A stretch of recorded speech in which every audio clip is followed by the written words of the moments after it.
Hi, everyone. Hi, Jen. Hello. Okay, so we are thrilled to have a very special guest with us today on Jobs Day. A remarkable Jobs Day it is. Dr. Cecilia Rouse, Chair of the Council of Economic Advisors. Because we're running a bit late, she has a very small window, but has agreed to take a few questions and also to come back. And then we will have a briefing as long as we can. And for those of you in the pool, we will keep you updated as well. So with that, I'll turn it over. Good afternoon. So I really appreciate this opportunity to talk about today's job report, as this is a bright spot and a sign of our strong labor market recovery over the past year.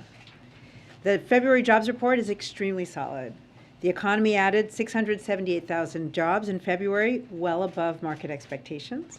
Revisions to the prior 2 months added over 90,000 more jobs than originally reported, with an average monthly gain of 582,000 over the past 3 months. Other data demonstrate our strong economic rebound. The unemployment rate ticked down to 3.8%, and the labor force participation rate ticked up, reaching a new pandemic high. Since President Biden took office, the economy created 7.4 million jobs.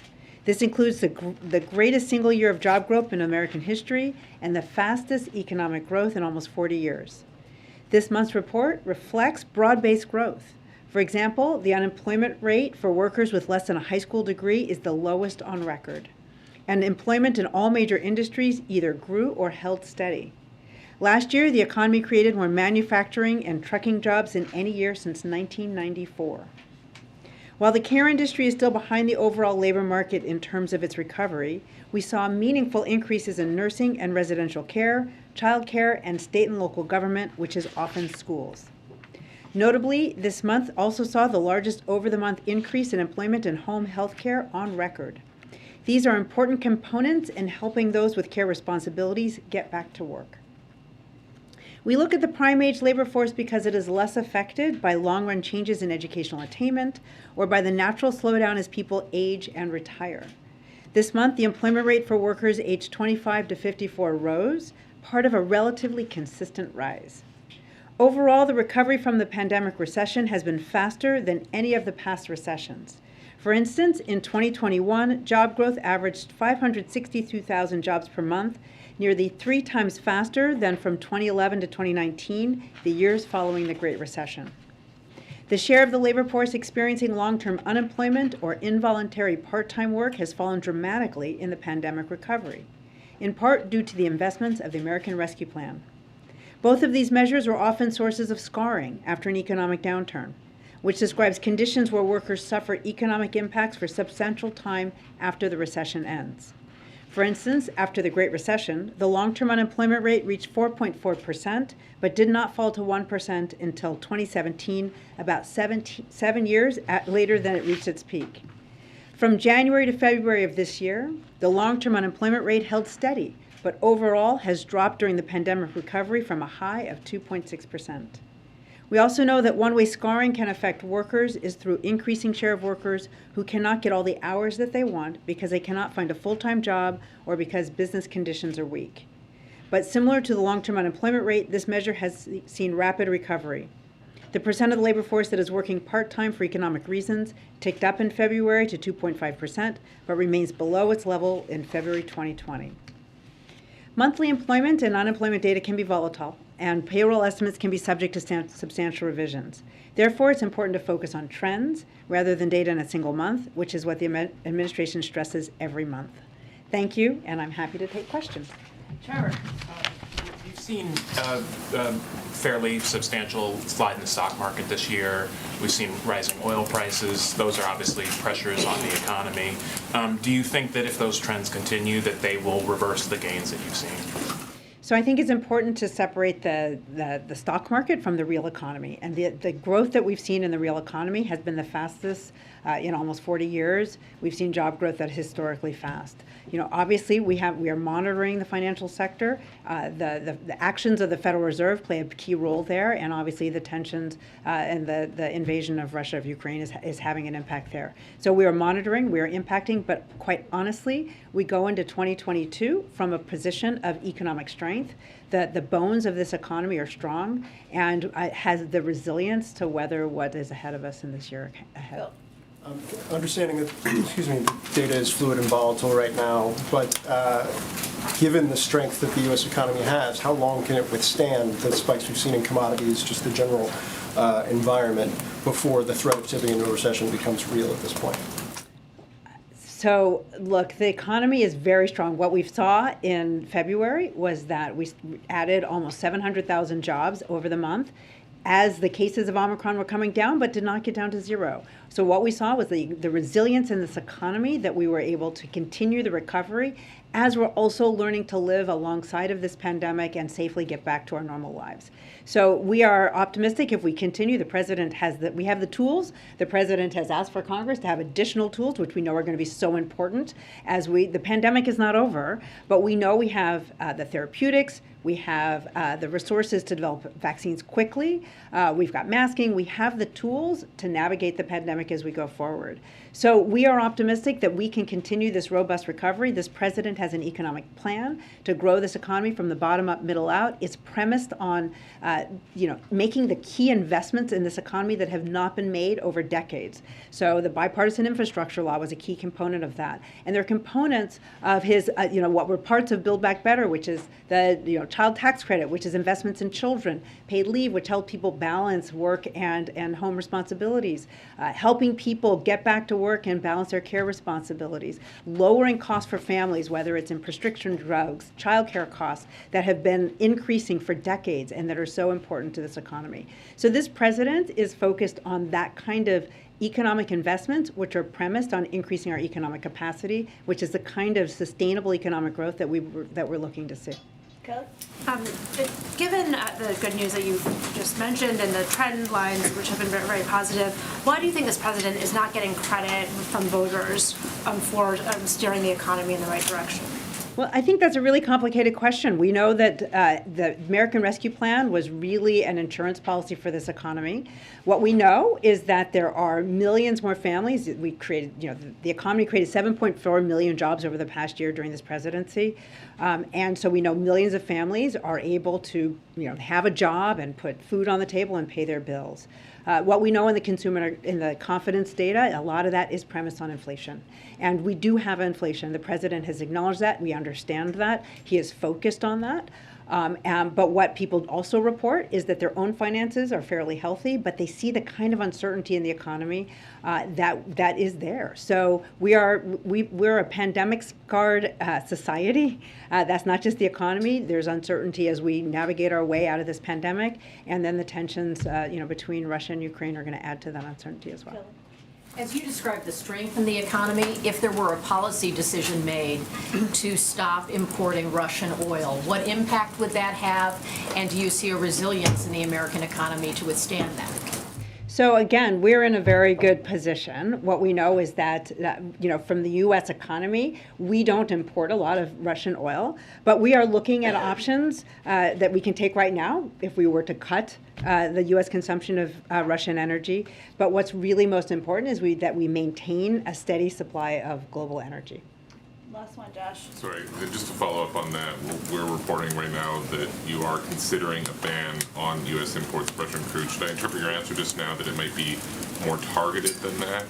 So we are considering a range of options, but what's really essential is that we maintain a steady supply of global energy. We don't want to disrupt. Look, energy is a global market, and we do not want to disrupt that market. On today's report, the jobs number was great. The wage growth was pretty sluggish. I'm wondering, is that normal to expect a disconnect there? Does one typically follow the other? And what do you draw from that? How can you get wages to keep pace with the actual job numbers themselves? So from month to month, data can be volatile. And so that's why we don't focus on month-to-month changes, especially in wages. But we did see robust growth even for lower wage industries, and we know that over the year wages are up. But the president's economic plan is really about having increases in wages that are sustained by increases in productivity, and they're really premised on the increase in the economic capacity, and that help families by lowering costs on those, in those areas, healthcare, prescription care, childcare, that we know have been really squeezing pocketbooks over several decades. Thank you, Dr. Rose, for joining us. Thank you. You're welcome anytime. Okay, I just have two items for all of you at the top. I just wanted to provide, I know we announced this yesterday or the day before, but a brief overview on two critical urgent funding needs the administration has sent to Congress. First, to provide assistance to Ukraine. The United States has already provided over $1.4 billion in assistance to Ukraine since 2021, and together with our European allies and partners, we are holding Russia accountable for its unjustified and unprovoked invasion. To continue this important work, we're requesting $10 billion to deliver additional security assistance for Ukraine, to provide life-saving humanitarian assistance for the Ukrainian people, and more support for stronger sanctions enforcement and for U.S. troop deployments to reinforce NATO's eastern flank and deter Russian aggression. This is an urgent priority. I think everybody would agree, Democrats, Republicans, the American people, and it is urgent so that we can continue to deliver on our commitment to support the Ukrainian people. Second, the other part of our request is on COVID-19 response. While we now have tools like vaccines, treatments, tests, and high-quality masks to protect people, we didn't get here by accident. It's a result of wise investments over the past 14 months that led to this widespread availability. And I would note that we did that while we had the rise of two variants that weren't even planned for, of course. Well, they were planned for, but we had to account for them, I should say, in our spending. We need additional funding from Congress to secure more medical supplies to keep this country moving forward.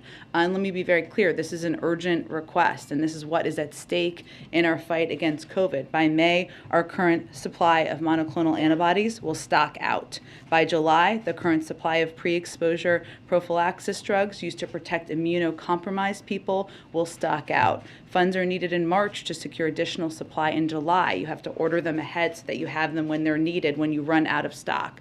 By September, we anticipate our supply of oral antivirals will run out if additional pills are not purchased now. And within weeks, we expect testing capacity to drop if additional investments are not made soon. And as I would note in the President's State of the Union, he also announced the American people can order more tests. So there, we obviously want to meet that demand. Given how costly COVID has been, with so many of our fellow Americans hospitalized or dying and our daily lives disrupted, we simply cannot afford to wait on investing now and keeping people protected. Also just wanted to give you a preview of the week ahead. On Tuesday, the President will travel to Fort Worth, Texas, to speak with veterans, caregivers, and survivors about addressing the health effects of environmental exposures, such as burn pits. Obviously, he talked about this priority in his State of the Union address earlier this week. It's part of his unity agenda for the nation. He supports legislation that would expand access to health care and benefits for veterans affected by these exposures during military service, and he was encouraged by the passage of a bipartisan bill in the House just yesterday. Wednesday evening, the President will deliver remarks at the Senate Democratic Caucus retreat. On Thursday, sorry, I'm going to sneeze at some point. On Thursday, just wanted to not scare anyone, the President will welcome the President of Colombia to the White House to celebrate 200 years of positive diplomatic relations and consult on a range of regional and global issues of mutual interest. During their bilat, the leaders plan to reaffirm the bilateral relationship and discuss COVID-19 response, future pandemic preparedness, economic recovery, and regional responses to migration. That evening, he will deliver remarks to the Democratic National Committee members at their winter meeting, and on Friday, he will travel to Philadelphia, where he will deliver remarks at the House Democratic Caucus retreat. I would note that Friday is also when we will be marking the anniversary of the American Rescue Plan. I'm sure you will all be celebrating with us, voluntarily or not. So we look forward to that. With that, Colleen, why don't you kick us off? Thanks, Jen. So President Biden has promised that there's going to be no American boots on the ground, and he's also acknowledging that the war in Ukraine is going to impact pocketbooks. We see, especially with what happened last night with the nuclear facility in Ukraine, no sign of Putin stopping, and in fact, he's telling Macron that he's in this till the end. So I wonder what makes the administration confident that Americans are willing to, pay for the price of Ukrainian liberty, especially if this is going to drag on for long. And then I have a separate question. Sure. Well, to be very clear, and I think you all heard the president convey this in his speech the other night, the reason why we are seeing volatility in the global oil markets, the reason why the price of gas is going up, is not because of steps the president has taken. They are because President Putin is invading Ukraine, and that is creating a great deal of instability in the global marketplace. So what we are trying to do, and what the president is focused on doing, is taking every step we can to mitigate the impact of that. Obviously, he announced the release of more oil from the Strategic Petroleum Reserve, did that in a coordinated way. We have a range of options on the table we are considering. But where we are at in this moment is certainly we are taking steps to stand up for democracy versus autocracy, stand up to the actions of a brutal dictator. But it is because of his actions that we are in this circumstance. One other question on the Supreme Court reinstating the death penalty for Boston bomber. Yeah. Question I have. I wondered, I know there's a moratorium, on the death penalty the DOJ has put in place, but are there any other actions planned or any other steps taken to keep the president's pledge to end the death penalty? Well, the president certainly supports the Attorney General's decision to issue a moratorium on federal executions while it conducts a comprehensive review of the practice. And that practice and process is ongoing. And the president has expressed before that he has deep concerns about whether capital punishment is consistent with the values that are fundamental to our sense of justice and fairness. Obviously, I can't. This is a case that the Department of Justice could certainly speak to, but I would just say that President expressed horror at the events of the Boston Marathon bombing at the time. He believes that Tsarnaev should be punished for responsibility in the murder of 3 innocent people at the marathon, for wounding dozens of others, and for his role in killing 2 police officers who were attempting to bring him and his brother to justice. And he knows the deep pain that his crime caused. As the president said at the 1-year commemoration of the bombing, quote, "I know that no memorial, no words, no act can fully provide the solace that your heart still yearn to acquire." He has made clear, as I noted, his grave concerns about capital punishment as implemented, but he respects the process and the ongoing review that is being led by the Department of Justice and the Attorney General. Go ahead. Thank you. Overnight, we saw the Russians attack this nuclear power plant last night.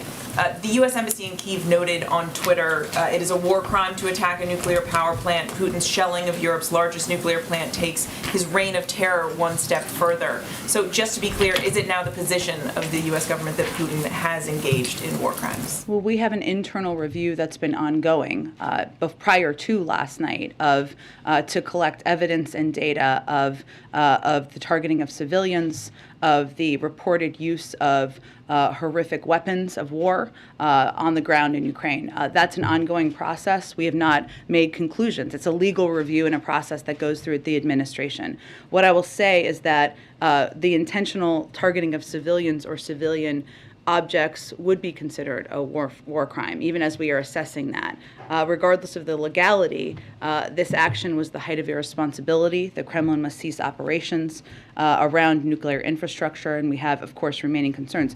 I would note that just on in the developments that have happened overnight as it relates to the nuclear power plant, I mean, obviously the Russian government's actions were extremely reckless and dangerous. They could have posed a profound threat to the safety of civilians in the region and beyond. We do applaud the ability of the Ukrainian operators to keep all 6 reactors in safe conditions while under attack, and to report as they were able to the nuclear regulator, which certainly was helpful. As you know, last night the president not only spoke with President Zelensky, he also spoke last night to the head of the National Nuclear Security Administration for an update on the situation at the plant. So that is a piece of positive news for the moment. But we remain concerned, of course, about the fact that they have clearly taken control of the plants, or it appears so. The Russian military has. The best step for nuclear safety would be for Russia to immediately withdraw its forces around the facility. And on the Hill, we've now seen this really sort of broad range of bipartisan support behind this legislation to ban Russian oil imports. The Speaker has said she's all for banning Russian oil. I guess first, just what is your stance on the Senate bill, and is this something that the President would sign? Well, I think as we talked about a little bit yesterday, how the President has been approaching any of the steps we've taken as it relates to Russia and the actions of Russia and holding President Putin accountable is to take every step to the maximum impact that will impact President Putin, the Russian economy. I mean, the stock market has been closed now for the longest time in history. Russia is in a full-blown financial crisis. According to JP Morgan analysts, there will be a collapse in the Russian GDP. So clearly those actions are working. We will have one of his principles from the beginning has been to do that in a unified way, in a coordinated way, because we are stronger if we are together as we work with the Europeans. The third principle, or another principle, I'm not sure what number I'm on right now, has been to, while we're maximizing the impact, to minimize it on the American people, on the global markets, on and certainly we are mindful as we look at all of these options of making sure we're not having that impact. So we want to maintain, as Dr. Rouse said, a steady global supply of energy with whatever actions we take. So is that a no, he would not sign this legislation? Again, we remain in contact and discussion with members of Congress. We are looking at options we could take right now to cut U.S. consumption of Russian energy, but we are very focused on minimizing the impact to families. If you reduce supply in the global marketplace, you are going to raise gas prices. You're going to raise the price of oil, and that is something the president is very mindful of and focused on. Go ahead. CC alluded to something several officials have, and you kind of just did too, that there is a review of options that would allow you to cut consumption but maintain market stability and supply. Can you outline any of those options in detail that are under review right now? Well, there are both international and domestic options. I'm not going to get into too much detail because our focus is on discussing what's possible, what will have the maximum impact, and not putting any of them at risk. But broadly speaking, part of what we're trying to do internationally is have conversations, as we have been for weeks now, with global suppliers about meeting the needs, the supply needs in the marketplace. The reduction of supply, the reduction of oil would raise prices, right?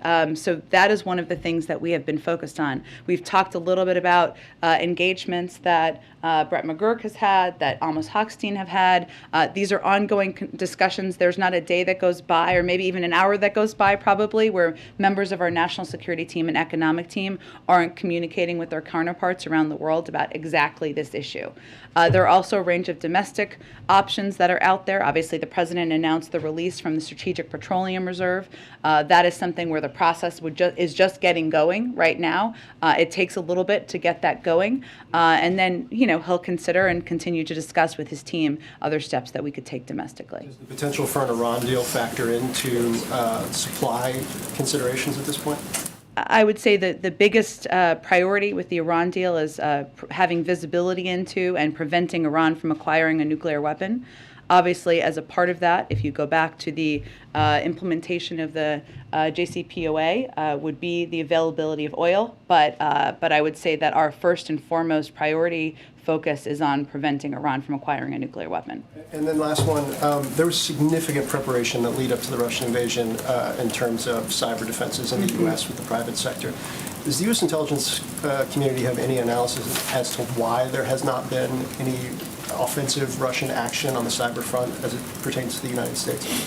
It's a really good question, Phil. I don't think anything that I could provide to you from the podium. I would say that the cyber preparations, as you noted, but just for others, those began in earnest back in the fall, just as all of our engagements with foreign counterparts, preparations and discussions about efforts to avoid challenges in the global oil markets, making sure we were unified with our European partners. Those engagements with the private sector began. They continued back in the fall, but as it relates to this potential threat, they escalated, they increased back in the fall. But in terms of why not yet, I can't speak to that, but we are certainly prepared if that does happen. Go ahead. Thanks, Jen.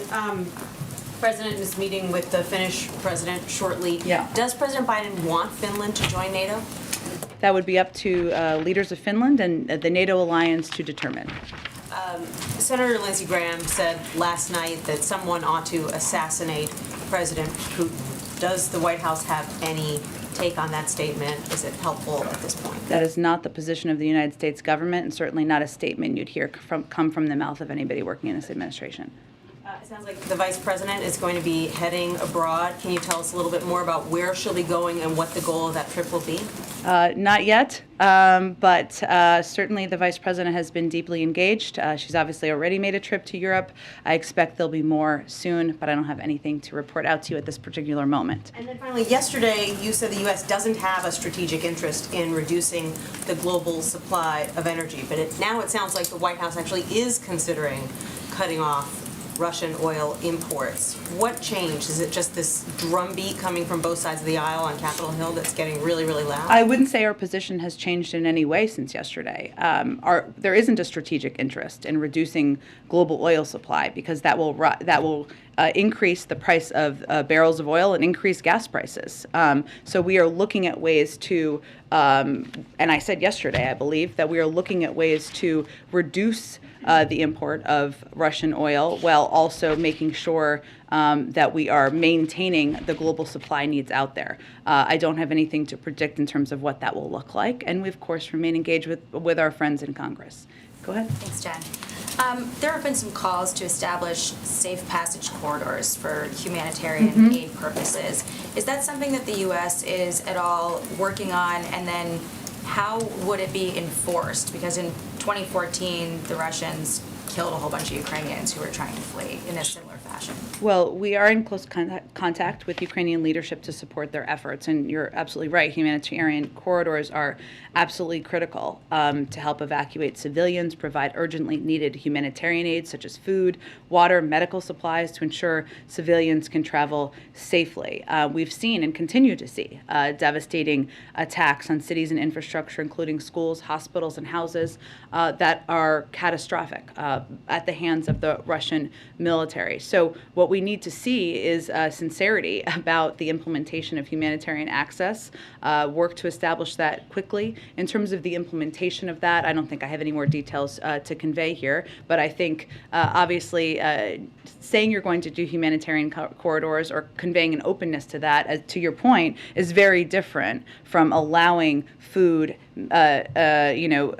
water, medical supplies, and civilians to move, and certainly there would need to be an implementation component, and they would need to take the implementation of it seriously. Is that something that then the U.S. is going to discuss with NATO about potentially getting involved in doing? I just don't have more details on the implementation for you to outline from here, but certainly, the establishment and of humanitarian corridors, the implementation of it, the Russian leadership taking that effort seriously would be something we would welcome. And then following up on Phil's question about the cyber attacks.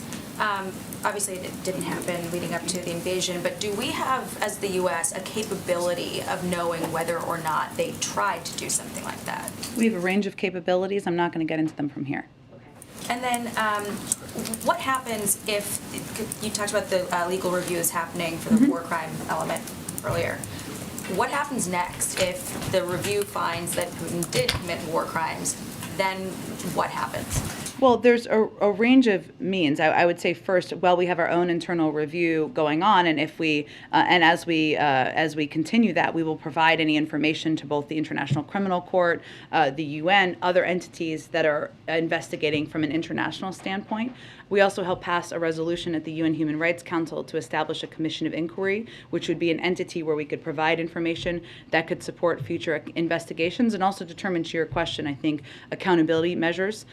We also joined 44 other countries in establishing an expert mission through the OSCE to investigate possible violations and abuses of international human rights and humanitarian law by Russia and its forces. So typically, obviously, we have a range of resources here, as other countries do, and our focus would be feeding that into the international process. In terms of what you just laid out there, and I know yesterday you said that you didn't see Russia being booted from the UN Security Council because they have a permanent seat.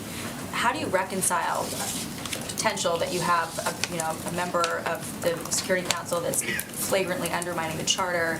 Is there anything that can be done, especially if he is found to be committing war crimes? Well, I think that's part of the accountability question, right, Jackie? And obviously determination about the future role of any country in an organization would be up to the member countries of that organization. We are one. We are not the only one, but certainly accountability would be a part of that process. Because it would be a concern for the U.S. or for the UN, for their, sort of, for everything they stand for to have. I think the UN has been, and the vast majority of countries in the UN have been incredibly aligned and outspoken about the horrific and barbaric actions that they have seen by the Russian military and at the direction of President Putin on the ground. One last one. Zelensky said yesterday that he felt like the whole world was too late. What's the president's response to that?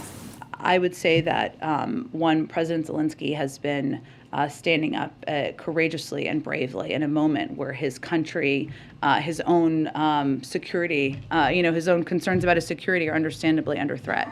The United States has been working for months to build a global coalition that will hold President Putin accountable. We have been providing a historic amount of security assistance, military assistance, humanitarian assistance, economic assistance to President Zelensky and the Ukrainian leaders, and we will certainly continue to stand by his side. Go ahead, Kelly. Can you give us any sense of a timeline or a triggering event that would result in this policy change regarding Russian oil and any decisions that may be forthcoming? Is that imminent, or is there something that, is there an event, an outside event that you're waiting for?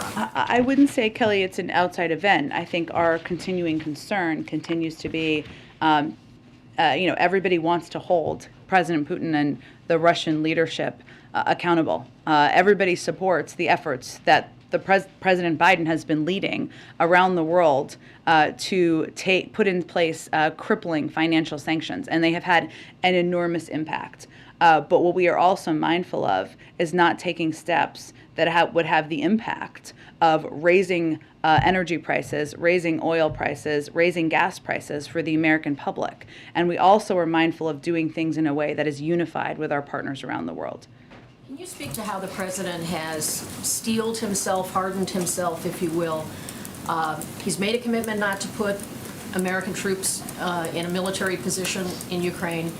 You've outlined all the steps the U.S. and allies are taking, but he's also watching what is happening, as are many Americans who are concerned about the atrocities that are taking place, the loss of life, the civilians that are being affected. Does the U.S. just watch this get worse? Is that what we should all be prepared for? I would just argue we're hardly watching. We have provided $1 billion in military and security assistance, including a range of defensive weapons that we have expedited delivery to the Ukrainian leadership and Ukrainian military. We have been the largest provider of economic and humanitarian assistance. We have rallied the world to stand up against President Putin. We are not watching. The president is leading the world in responding to this. However, he is not going to put U.S. military, men and women serving, on the front lines of battle in Ukraine to fight Russia. That has never that has never been his plan, never been his policy, and he has no intention of doing that. Go ahead. Understanding it's not the position of the U.S. government, what Lindsey Graham said last night. What Lindsey Graham did suggest is that there's no peaceful resolution here while Vladimir Putin is still in power in Russia. Does the president share that view? The president believes there continues to be a diplomatic path forward. That is the path forward that will help resolve what we're seeing on the ground. President Putin has the ability to de-escalate. We have left the door open 4 months now to be engaged through de-escalation, if de-escalation occurs. Obviously, humanitarian corridors, a ceasefire, those would all be steps that would be welcomed. But no, we are not advocating for killing the leader of a foreign country or regime change. That is not the policy of the United States. Quick question on the Iran talks. There was a British diplomat that tweeted this morning that the talks are close. One of the reported demands of the Iranians is that this administration reverse the policy of the last one and remove the IRGC from the list of foreign terrorist organizations. What's the U.S. position on that? Look, we are close. We are making progress, but there's still more work to be done, and I'm just not going to negotiate from here. Go ahead. Jen, the NATO Secretary General gave a really pessimistic assessment of the conflict. He said the days to come are likely to be worse with more death, more suffering, more destruction. Is that an assessment that the White House shares at this point? And is there concern that the tide may be turning here in the favor of Russia? Well, I don't know that the tide has ever turned against them in the sense that we've seen the Ukrainian military and Ukrainian leadership act incredibly courageously, bravely, stand up and hold off, I think to the surprise of the world, the Russian military longer than many would have assessed possible. But the ambitions of President Putin have never changed, right? The efforts of the Russian military to charge towards Kyiv have never changed. So we are continuing, and our assessment has not changed on what their intentions are. And just Zelensky said, he reiterated his interest in talking to Putin. He said he needs to talk to Putin, the world needs to talk to Putin, there is no other way to stop the war. What conditions does the president need in order to have a conversation with Putin? And does he see any kind of engagement with Putin directly as constructive at this point? For President Putin, I mean for President Biden or for President Zelensky? Biden. Look, President Biden has no intention at this moment of engaging directly with President Putin. He is in the middle of an escalatory war in a sovereign foreign country. This is not the moment for the President of the United States to engage directly with President Putin. What I would say is that he leaves the door open to diplomacy. That has never closed shut.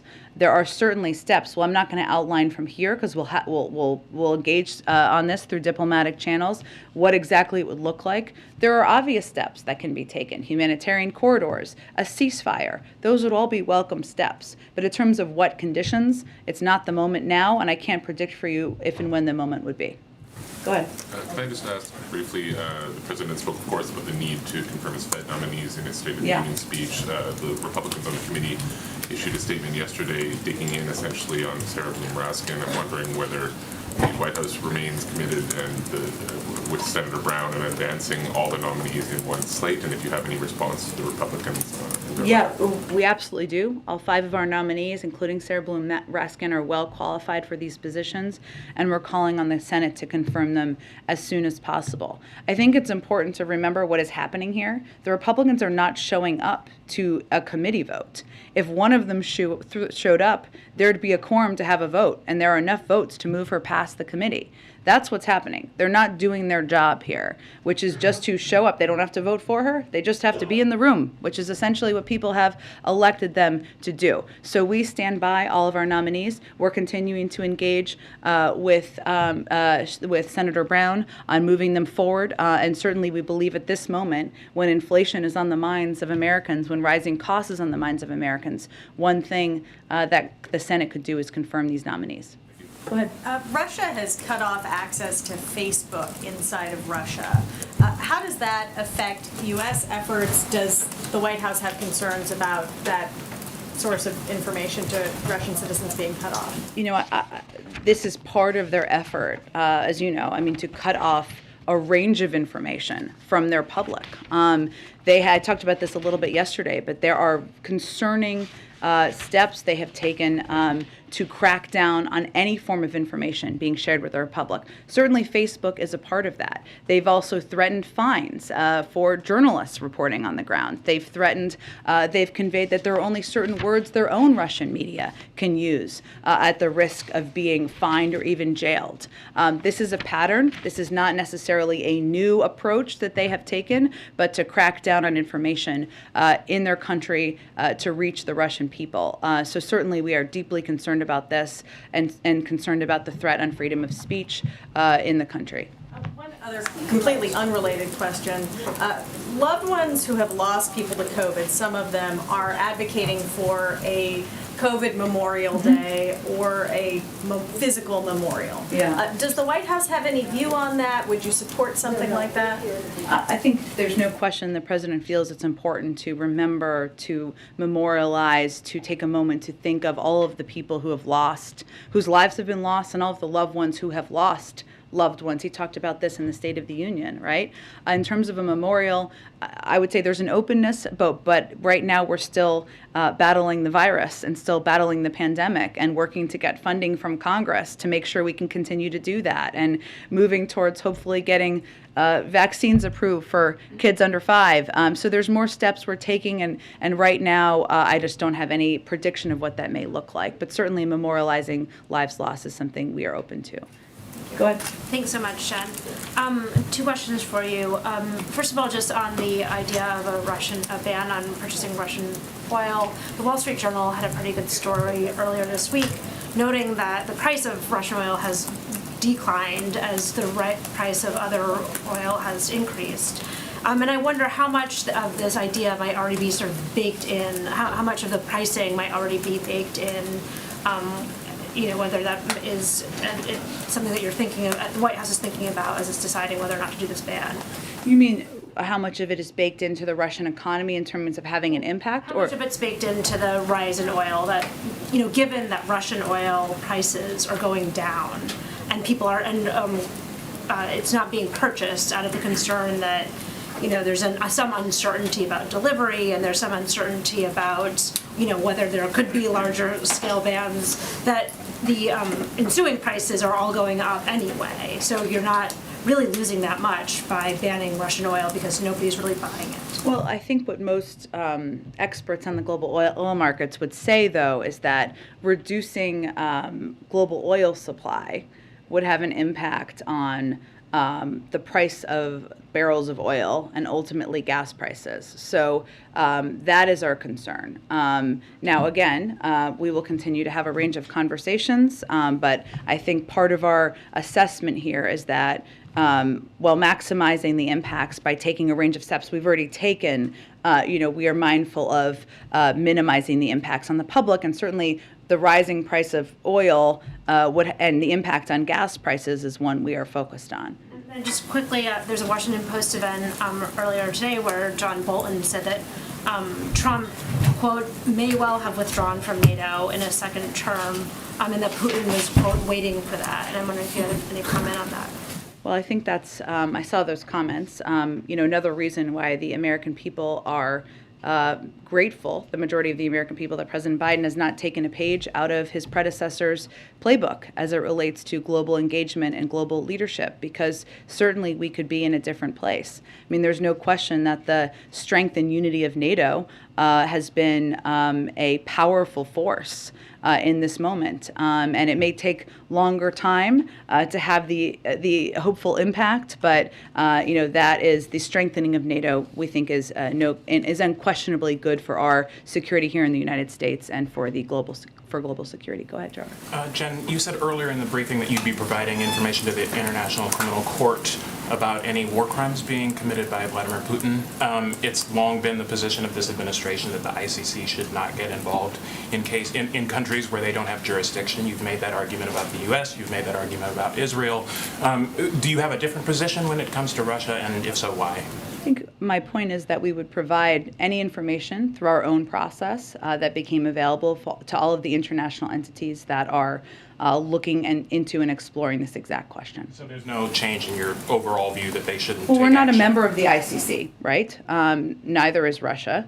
They are exploring this. There are other entities. I mentioned that we were a part of moving forward a commission through the UN, which is certainly another entity that is looking into this and exploring this question. Okay, and then on Finland, can you confirm that Finland is asking for the United States support in becoming a major non-member ally to NATO?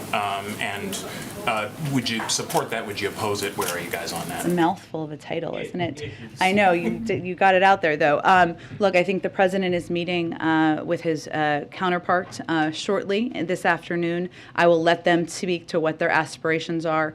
And again, it would be up to NATO, the NATO alliance, to make any determinations about next steps. And just more broadly, just on kind of security guarantees to Finland, I mean, they're kind of in a similar position to Ukraine, right? They're thinking about what kind of military alliances they want to have with the West, and as they're having that conversation and that thought process, Russia invaded one. So does Finland need some kind of similar security guarantees? Do they need more security guarantees than Ukraine got? And what is the U.S. willing to provide? Well, without getting ahead of the meeting, I expect they will discuss, of course, the strong history of the U.S.-Finland's defense relationship, which is complemented by Finland's close relationship with NATO. Finland's current status as an enhanced opportunity partner for the alliance helps ensure strong defense and close security ties in the Baltic Sea region. But again, this is a continuing conversation. I'm sure that their defense and security and our close ties will be a part of it, but we'll let them have the meeting, and then we will have more to say, I'm sure, after it concludes. Go ahead, David. Just following on the Finland thing briefly before I get to my question, I think the phrase is a major non-NATO ally, and that is something the U.S. can designate by itself without having to go to NATO. As you suggested, Pakistan, for example, is a major non-NATO ally. Is that something that we are considering in Finland's case? I think we're going to let the meeting take place, and then we will have more to say after the meeting concludes. Okay.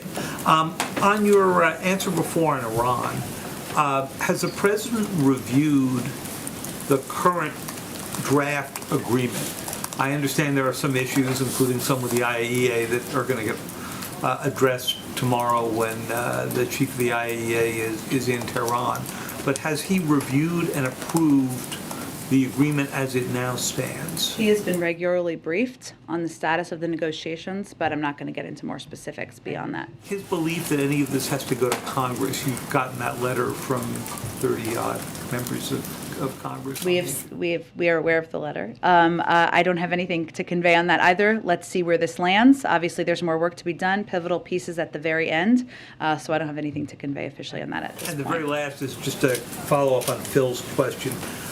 So on the question of why it is that we have not seen more cyber activity by the Russians at this point, do you believe it has to do more with the defenses, as you described, in other words, passive deterrence that wouldn't be able to affect us, or do you think it has to do with something that was happening inside Russia, decisions that they made about when to go use these weapons? It's not a place I can get into from here, David. I would say, though, we continue to be prepared. We continue to be prepared for retaliatory action, whether it is cyber or other means, and it's something we've been preparing for several months. Go ahead. Thanks, Jen. A couple of questions. President Zelensky said yesterday that if the West is unwilling to put in place a no-fly zone, it should at least provide Ukraine with warplanes so it can defend itself. Is that something that the U.S. is considering? We have provided a range of security and military assistance, including defensive assistance. We've recently provided helicopters that I think my defense colleagues confirmed earlier today or yesterday, but I don't have anything in addition to predict on that front. Okay. And on a different topic, Ron Klain was on a podcast yesterday, and he suggested that the president was considering further extending the student loan moratorium, which expires in May. What can you tell us about that? When can we expect a decision? And is he looking at another 90-day extension? Certainly understand your question. That is obviously something we will continue to assess and review as we get closer to May. Typically, there's a period of time where you need to make a decision, or you at least need to convey to the lenders what they should prepare for, but I don't have anything to predict at this point in time. Go ahead, Karen. Thanks, Jen. Since the mask rules here have changed, It's like hearing your voice on the answering machine. Go ahead. since the mask rules at the White House have changed this week, has there been any change to the testing protocols for the president? How regularly is he getting tested for COVID? There have not been changes to the testing protocol that I'm aware of. I would note that for all of us, we are still tested. If you see the president, you're tested that day. If you're not going to see the president, everybody is on a different version of a testing protocol. Been tested since Tuesday night State of the Union? Let me check, and we will get the answer back out to all of you after the briefing. Go ahead. Ukraine asked for foreign reinforcements. What's the White House position on volunteer international fighters who want to go to Ukraine? Would you encourage Americans to go there to fight, or would you rather warn because they are not protected by Geneva Convention, and maybe also it would play in the hand of Putin's narrative of... Well, our guidance continues to be that American citizens should not travel to Ukraine for any reason, so that's where it stands. Go ahead. Thank you so much. A very factual question first. Could you maybe give us the exact number of how many Russian people and entities have been sanctioned by the United States, and how it compares to the European Union, where altogether 680 people and 53 entities have been subjected to. I'm sure we can get you that. I don't have it at my fingertips, but let us get that to you after the briefing. Another one on oil imports again. Sorry about that. Do I understand it right that the United States really won't take that decision unless the Europeans take a similar decision, because Europeans rely way more heavily on Russian gas? And is there this idea that making that decision from here would somehow, not work well with allies? Well, we have from the beginning taken steps in coordination with our allies and partners in Europe, and that continues to be the first principle for the president. And obviously, as we're making any decisions in this space, that would apply. But also, what also applies to this space is our focus, and I think the focus of the Europeans as well, on not taking steps that would create increased volatility in the global oil markets, increase the price of oil, a barrel of oil, or increase gas prices. So we're looking at all of that. Go ahead. Yeah. Oh, good. Okay, guys, it's got to be the last one. Go ahead. Quickly then, so would the president then welcome Iranian oil coming into the United States in order to increase that supply? Again, there's not a deal at this point in time. While we're close, we're not there. So if and when we get to that point, we can speak to that question. One more. So yesterday you said, less oil supply. You said it again today.